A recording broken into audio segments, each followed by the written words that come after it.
Bonjour à tous, on démarre cette revue de presse en France avec la victoire historique de l'AS Saint-Etienne face à l'OM ce jeudi soir sur le score de 2-0. Les Verts s'imposent à Marseille pour la première fois depuis 41 ans et prennent au passage le contrôle de la Ligue 1 avec 3 victoires en autant de rencontres.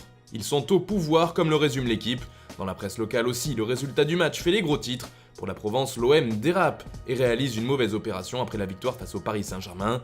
En revanche, dans l'édition stéphanoise du Progrès, le ton est tout autre. 41 ans après, ça fait enfin Zumba Café où se régale le Progrès.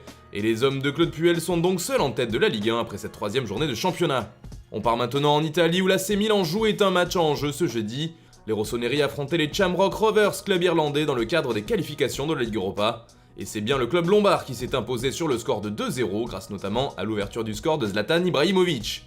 Toujours Ibra, titre la Gazzetta dello Sport, qui précise que les Milanais joueront jeudi contre le club norvégien de Bodo Glimt. Le sauveur de l'AC Milan fait aussi la couverture du Corriere dello Sport qui tenait également à rappeler le niveau du géant attaquant, encore décisif alors qu'il fêtera ses 39 ans au début du mois d'octobre.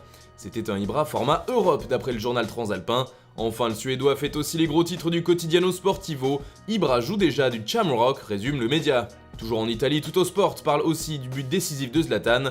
Mais ce qui nous intéresse ici, c'est l'information concernant Edin Dzeko. Il arrive, selon le quotidien, car son transfert dépendait de l'opération d'Arkadiusz Milik à la Roma et l'international polonais a finalement accepté de rejoindre le club de la Louve. Dzeko va donc pouvoir aller à la Juventus. Les visites médicales devraient avoir lieu entre dimanche et lundi, affirme Tuttosport. Alors que dans le même temps, Luis Suarez est en Italie, à l'université de Pérouse pour passer un examen d'italien nécessaire à l'obtention du passeport. L'Uruguayen est lui aussi dans les petits papiers de la Juve. Reste maintenant à savoir si les deux dossiers que nous venons d'évoquer pourront aboutir, ou si la vieille dame devra finalement trancher entre les deux buteurs. En Espagne, la presse est à fond après l'annonce de la motion de censure à l'encontre du président du Barça, Josep Bartomeu. Pour que celle-ci soit effective et que le président soit obligé de quitter son poste, il fallait collecter plus de 16 521 votes. Le résultat aujourd'hui est sans appel puisque 20 687 signatures ont été recueillies. Cela fait la une du journal AS ce vendredi, l'incident continue, peut-on lire en couverture du média ibérique. A noter que toutes les signatures devront être contrôlées avant que la motion de censure ne soit réellement validée.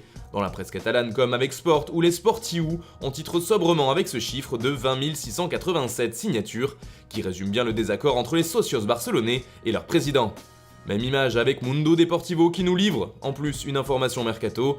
Sergino Dest, jeune latéral de l'Ajax, serait suivi de près et il pourrait venir à Barcelone en cas de départ de Nelson Semedo. Il serait d'ailleurs très apprécié par Ronald Koeman.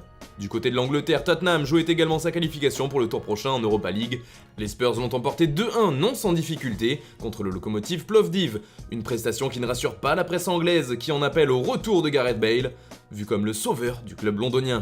Tire-nous d'affaires, demande le Daily Mail, en faisant un jeu de mots entre Bale, B-A-I-L, et Bale, le nom du joueur. Le Gallois arrive aujourd'hui à Londres en avion, d'après la presse anglaise, comme le rappelle aussi le Daily Star. Pour le Daily Mirror, c'est aussi l'occasion de célébrer l'arrivée de Thiago Alcantara à Liverpool, qui devrait être officialisé dans la journée.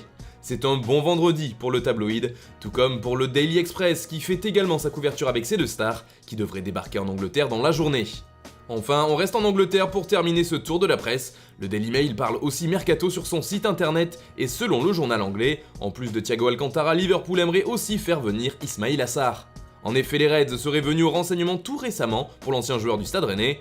Cependant, le prix demandé par Watford pourrait refroidir les ardeurs du champion d'Angleterre, puisqu'il faudrait au moins 40 millions pour boucler son transfert. A noter que Sarr serait aussi dans la shortlist de Manchester United. Il pourrait bien être l'un des derniers gros dossiers du mercato anglais. Voilà, c'est tout pour ce matin, bonne journée à tous, on se retrouve dès ce soir pour un nouveau journal du Mercato.